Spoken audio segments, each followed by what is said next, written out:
right now on 5 on Your Side at 10. We start tonight in storm alert, and that's because of the breaking news right now on area roads. A light freezing drizzle is falling all over St. Louis. It's causing major issues on the road right now. Several accidents have been reported, including a jackknife tractor trailer on I-64 at Maryville Center in Chesterfield. That's still causing a major traffic backup at this hour. And in St. Charles County, around 20 cars involved in a crash on I-64 in Lake St. Louis. This is just two of the dozens of accidents across the area being blamed on slick conditions. There are some reports of injuries. Good evening, I'm Mike Bush. And I'm Ann Allred. It was a Sunday surprise on the roads tonight. Take a look at traffic maps here. A lot of yellow and red on the major interstates as many drivers and road crews were caught off guard. We have live team coverage tonight. Our Laura Barczewski and photojournalist Don Galloway are out in the Weather First Storm Tracker, getting a first-hand look at those icy conditions. But first, let's get straight over to Chief Meteorologist Scott Connell. Scott. You know, Mike and Ed, it's one of those things, and we had this, you remember back in December of 2016, similar situation where it's very light freezing drizzle, hardly measurable, but comes down on a ground where the temperature's in the low to mid 20s and creates that instant glaze of ice around the area. We've really been watching those roads overnight and into the afternoon, evening hours as they went downhill. You still see it's kind of fuzzy on the camera there looking out into Chesterfield. You're looking at Clarkson, some police activity there. Traffic is moving along on many roads, but not nearly as fast as normal, nor should it be as fast as normal. We've seen areas of mostly freezing drizzle. There's the potential of a little light snow or sleet mixing in, but it's really that freezing drizzle that's problematic. Temperatures are in the mid-20s now. They will drop to near 20 degrees by early Monday morning. And some roads are already icy and slick with this very light glaze. Others will become icy and slick as the night progresses and as this area shifts farther south and east. Right now, we're showing you the freezing drizzle, what we can see of it on the radar. You don't get an opportunity to see a lot of it because it's kind of under the radar. It's so light, but now it's starting to spread more into Jefferson County where we haven't had as much. And through the remainder of the overnight hours into early tomorrow morning, this will shift east and southeast of St. Louis, which means the areas east and south of town will get a shot at getting glazed over as we head through the overnight hours. That, of course, could cause problems additionally for those of us that have to make the Monday morning commute. We'll see what the road crews are able to do with that, Mike.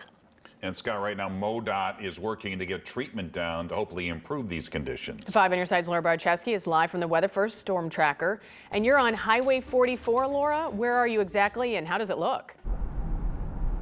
Yes, Mike and Ann, we are on 44 East headed into downtown just near Hampton. I'll turn the camera around so you can see what's happening outside our front windshield. We are on 44 and it's been a little slick in places, but not too bad. We have seen a lot of people going pretty fast, so I want to urge you to slow down if you can. On the MoDOT app, we're seeing a lot of partially covered roads to fully covered roads in ice. So MoDOT says they want you to keep your speeds down. Make sure you leave a lot of room between you and the other cars. They're out here putting down rock salt, and they say they're going to be out here all night.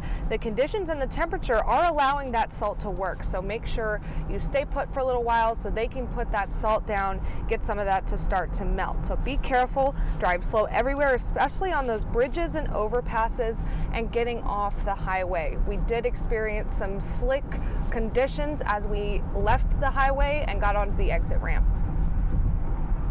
And our trucks will be out all night, so please give them plenty of room. They will be throwing salt out of the back of their trucks, so stay far behind them so that's not a problem for you. And as you get out, just take your time. As you come up to intersections, give yourself plenty of space between other cars. Please take it slow. Don't crowd the plow as they are putting that rock salt onto the road. If you slide into an icy spot, take your foot off the gas. Don't brake too hard because that could cause some more issues. We'll keep you updated and bring you a little more of the road conditions later in the show. And remember, you can get up to the minute Weather First forecasts sent to your phone anytime. Just text the word weather to 314-425-5355. We are following breaking news out of South St. Louis. A 5-year-old boy is in critical condition after being shot in the head. It happened on LaSalle Park Court. That's near Park Avenue and 10th Street in the LaSalle Park neighborhood. According to police, someone drove that child to the hospital We're still working to find out what led up to that shooting. Developing tonight, one person is dead, 2 others are hurt after a shooting inside an East St. Louis church. Police say one of the injured was an innocent bystander. The gunfire broke out this afternoon inside the cafeteria of Pilgrim Green Missionary Baptist Church. According to police, 2 people got into a fight and started shooting at each other. One of them died. No word on what led up to that fight. Tonight, community leaders are calling a recent violent crime wave committed by teenagers a public health crisis. The 2 latest crimes happened this weekend. Mercedes McKay reports on why some say we can no longer wait for solutions. We have to address these things while they are young so that they don't grow into individuals who become adults without the support that they need. Born and raised in St. Louis, Reverend Derek Perkins says violence and crime among youth isn't anything new. It just breaks my heart. It seems like that we should be able to do something more to protect young people. But with the different factors of today's world, the Reverend believes it's only gotten worse. We really, as a community, should be raising the alarm, sound of the alarm, because it's out of control. Over the past 10 days, at least 6 violent crimes were committed by teenagers ranging from 13 years old to 17 years old. One incident even took the life of a 38-year-old mother whose daughter had to watch her die. Most recently, police are still looking for 2 teenagers involved in a carjacking at a church on Friday night. And a juvenile is now in custody after driving a stolen vehicle, fleeing from police, and hitting a state trooper on Saturday night. It's shocking, but it's starting to become a normal thing, unfortunately, because many of our young people are desperate. Reverend Perkins says poverty, toxic stress, what happens in the home, gun laws, and fear are all contributing factors to why teens end up on the wrong side of violence. What happens is sometimes they join those elements because they don't feel protected and safe. That's why Reverend Perkins is working daily at his church in North St. Louis to reach the youth. We're trying to provide programming where young people can speak, be heard, and we can understand what they're really up against so that we can be an ally. But he says his house of faith can't fix this public health crisis alone. In order to address this, we need every hand on deck. In St. Louis, Mercedes McKay, 5 on your side. Reverend Perkins says there needs to be collaboration with local businesses, political leaders, and neighborhoods to get to the root of the issue. Tonight, investigators in central Missouri are searching for the cause of a fire that killed more than 24 dogs. The fire broke out early this morning at the Little Rays of Sunshine Animal Rescue that's in Boone County. Firefighters say when they arrived, the 1,200 square foot building was engulfed in flames and the roof was caving in. The owner estimates around 30 dogs died in that fire. No people were hurt. Actress and St. Louis native Annie Wersching has died. She passed away this morning in Los Angeles after a 2-year battle with cancer. Wersching is best known for playing FBI agent Renee Walker on the TV series 24 opposite Kiefer Sutherland. She also had roles on Star Trek Enterprise, The Vampire Diaries, and The Rookie. She leaves behind a husband and 3 sons. Annie Wersching was 45. Too many classrooms, not enough custodians. How students at Missouri's largest elementary school were inspired by their custodian to give him a helping hand. Now that freezing drizzle really creating problems for us tonight. We're in storm alert. We're tracking that freezing drizzle out of here and if the other weather systems that are close to us this week will cause us any problems. We continue in storm alert tonight and keeping an eye on those icy road conditions. Look at all these tail lights. This is the scene right now on I-64 in Lake St. Louis. At least 20 cars are involved in a crash. You can see a lot of blinking flashers, a couple semi-trucks there. Scott will have more on this weather in less than 5 minutes.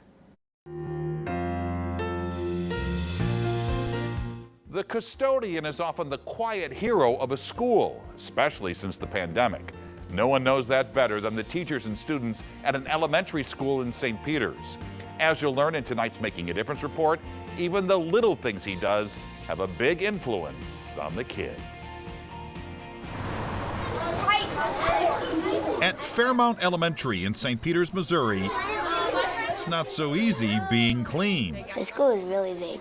really big. What's the next one say? What's number 3 say? In fact, with over 1,000 students, it's the biggest elementary school in the state, What comes first? which presents a lot of challenges. The big one is the cleaning. In a school this large with as many classrooms that we have, multiple gyms, a cafe that has to feed over 200 kids each lunch shift, it gets pretty messy. So your essentials, trash bags. And it's Ed Bober's job to give the school a little sparkle. Any custodian can clean a classroom, but Mr. Bober knows the corners. He's just amazing. He goes above and beyond. He takes such pride in his work. Though he works at night, Mr. Ed, as he's called around here, Share with your friends what you wrote for your 2 sentences. will often see the kids at the top of his shift. And often it's the highlight of his day. Bring some enjoyment into the job. It's fun to relate to and associate with the kids.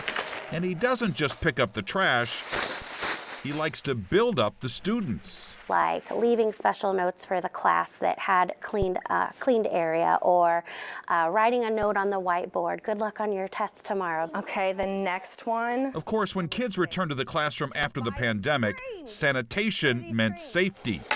Trouble was, nobody was applying for open jobs, and Mr. Ed was one of just 2 custodians for the entire school. And 2 custodians at night for a school this size, it was going to be impossible. All right, friends, it's time to... So with encouragement from the teachers at the end of their day, the kids started helping out. Please make sure that the floor around your desk is clean. We erased the board. We made sure our desk was clean. We wiped off the desk. We stacked the chairs and swept the floor.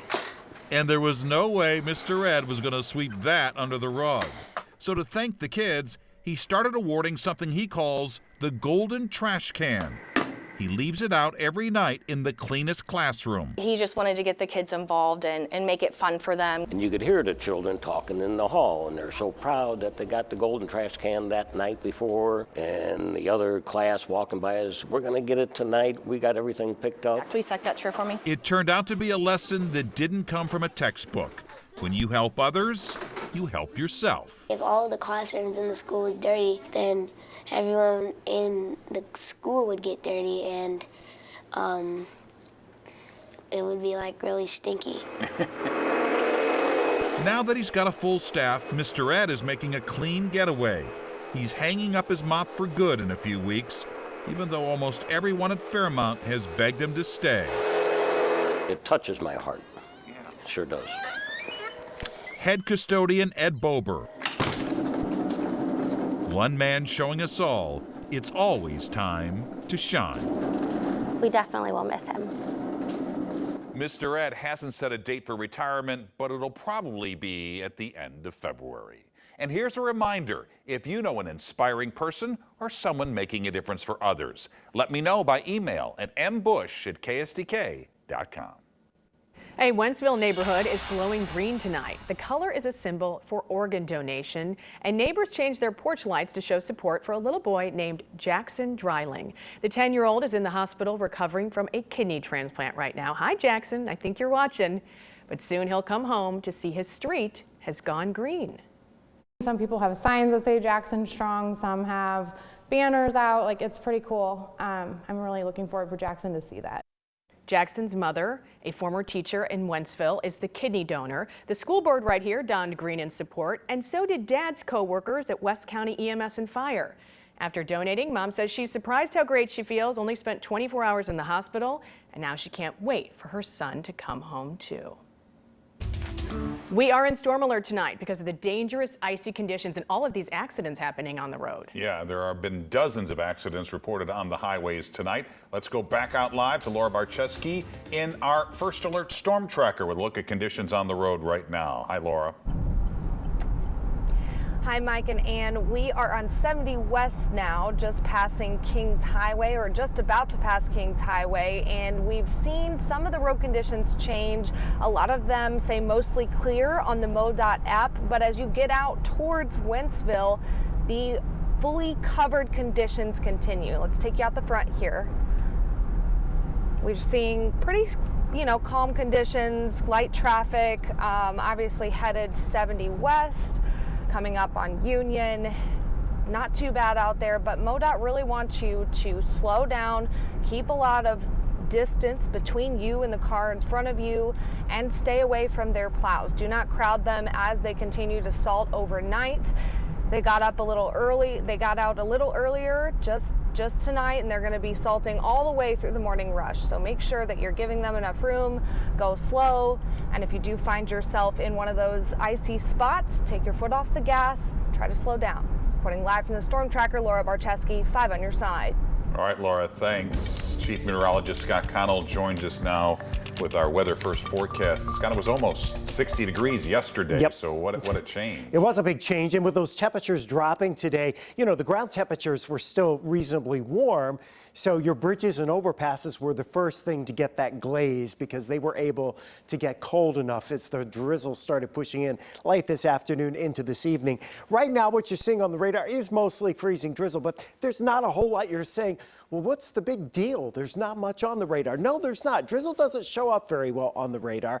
Very small particles, and there's not, you know, you're not just going to see it on the radar. A lot of it is below the radar beam, but we can tell that some is increasing now, especially here in Franklin County into Jefferson County. This is an area to watch. We already saw problems out along 109 earlier. 141 got a little slick in spots and heading out Highway 100. Expect Highway 30, Highway 21 going through the overnight hours to see your icing continue as you head into Jefferson County. Now, MoDOT will be out there and treating it. The treatment will be effective if they can hit the roads, if the county can hit the roads, if your subdivision roads get treated. If they don't, with these temperatures that are around 20 to 25 degrees overnight tonight, we are not going to see a lot of improvement. There will be a glaze, and it's very light. We've only had 1/100 of an inch of precip at Lambert, and by about 5:45, 6 o'clock tomorrow morning, most of it will have moved east and southeast of St. Louis. The question we have for tomorrow morning is, how are the roads? What kind of treatment's been put down? These temperatures right around 20 degrees. What kind of situation will be in tomorrow? So we know we have some school closings. You can get that full list at KSTK.com or on the 5 on your side app. Midday tomorrow, we likely will see some sunshine from St. Louis to the north, but you know what? There is another system sliding by tomorrow evening to our south. A line from, say, Rolla to Potosi to Sparta to Mount Vernon. North of that line, and that includes St. Louis, we should be dry tomorrow evening, tomorrow night, and really for the rest of the week. South of that line, that's not the only opportunity you have for winter weather. There will be another system that slips our way heading into Tuesday, but it stays to our south. Winter weather advisory for the entire area. That will run through early tomorrow morning. Again, we're looking outside right now, kind of misty, murky. We have that drizzle. It's freezing drizzle, very light, but it's problematic because it's putting down that light glaze of ice. Anything that's not treated, including decks and sidewalks, you'll want to watch out for. Now, looking down to the south, this is what we're missing, all this heavy rainfall. It's just going to be a parade of storms farther to the south as we head through the rest of the week. We're just on the northern fringes of it, so we get a lot of clouds for the rest of the week and limited sunshine, but our biggest problem is going to be early tomorrow morning. We'll stay in storm alert until we can be sure that conditions will be better on the roads. Once that happens tomorrow, it looks like the rest of the week is relatively tranquil here. All right, that's good to hear. Scott, thank you. Coming up tonight, calls for change being heard on Capitol Hill. The push for new police reforms in the wake of the death of Tyre Nichols. Tonight, an honor for the man who stopped the gunman in the Lunar New Year celebration shooting in Monterey Park, California. The city of Alhambra presented Brandon Say with a Medal of Courage. He disarmed the gunman as he tried to enter the ballroom he manages. Shortly before that, the gunman killed 11 people and injured 9 others at another ballroom. Tonight, more marches and rallies across the country in reaction to the video of the violent Memphis police beating of Tyre Nichols. The 29-year-old died days later from his injuries. There were no organized events in St. Louis. Protesters continued to demand justice and called for more police accountability and reform.